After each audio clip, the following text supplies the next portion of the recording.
thing that I come to the conference for is to find out new information and to learn more about ways that can change the community I live in, and to better myself and how I can better advocate for other people.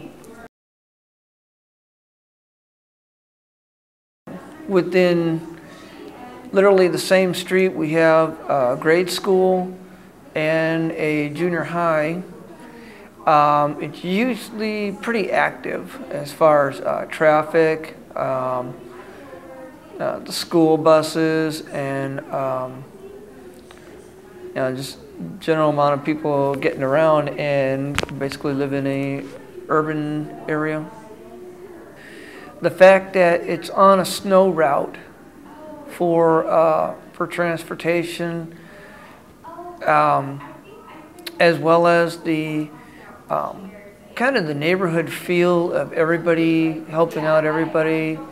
Neighbor looks out for neighbor, and basically just kind of some of the ease of access of getting around is a little better in a lot of areas, and crime is very minimal.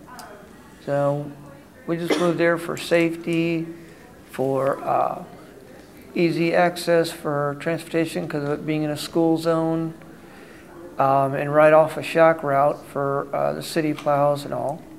So it makes it a lot easier to for us to be comfortable in our community with just only a few barriers.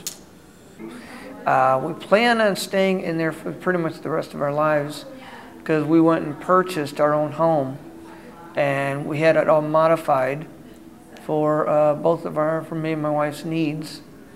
And it's actually just a perfect neighborhood when we first looked at it, and it was just what we were looking for. We had 2 cement ramps put in, one at the front door, back door, and then we had electronic door openers installed, so that way my wife could actually access that with a remote.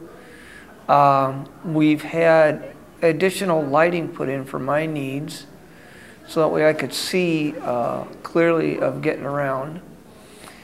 And I've had raised markings put on our stove, the washer and dryer, and we've had a digital thermostat put in.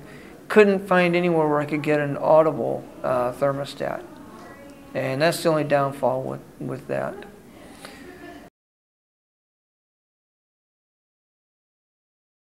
Transportation is kind of a hit and miss regarding knowing what buses to get on, or where each of the bus lines are going, and that's a little difficult because I can't see the numbers on the buses, and there are times that drivers don't even really tell you, what stops entirely. And then the Indigo open door service, that leaves a little bit to be desired because of the drivers. There are too many drivers they've hired that are just not safe drivers. And in my neighborhood, we have a lot of curbs around all the corners that they need to remove some of those around our block and everywhere. Walking around and seeing our neighborhood together, that would have to be a little difficult at night because there's very little light as far as street lights and all that.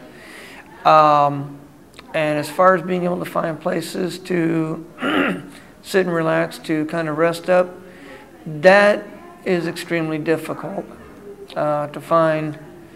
But otherwise, getting around is really not too bad. Just a little problem with curb cuts and trying to cross some of the traffic. That is not the easiest because they don't have any visual or auditory crosswalks for those who have visual impairments. What would be the perfect neighborhood is to have sidewalks that are fully accessible, crosswalks to have audible cross signals, and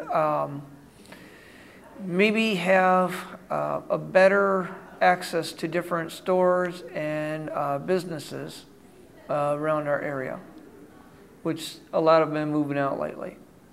Nice thing that helped out is they finally just redid 38th Street, West 38th Street, and they actually added a new sidewalk on the south side of 38 going from our street all the way down to Walgreens, which we've been desperately needing.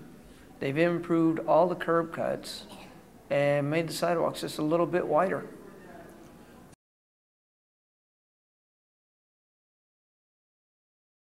The people we know in our neighborhood are several neighbors on either side of us. And when we're gone or when we're home, they'll keep an eye on us in case anything happens, or in case of somebody might want to break in or anything. And they're there to, kind of help us if we need it. And what I do is I return the favor by helping my neighbors out as much as I can too. And pretty much everybody's kind of looks out for everybody. Everybody communicates like it used to be. In like the 50s, 40s, around there, when it was just like everybody knew everybody. Everybody looked out for everybody, and that's kind of what our neighborhood's like. And we actually watch out for different things that would be harmful to kids, and potential problems that we solve as best as we can by communicating with one another in our neighborhood and along our street. Basically, everybody will just kind of go neighbor to neighbor and kind of introduce themselves, get to know one another, and kind of meet sometimes for voting, because our polling site is right at the grade school across from us, and our whole neighborhood shows up there and votes, and we got people living in our neighborhood that volunteer for that polling site. And some of the other things is like maybe meeting over at stores and the pharmacy, and just walking around the neighborhood.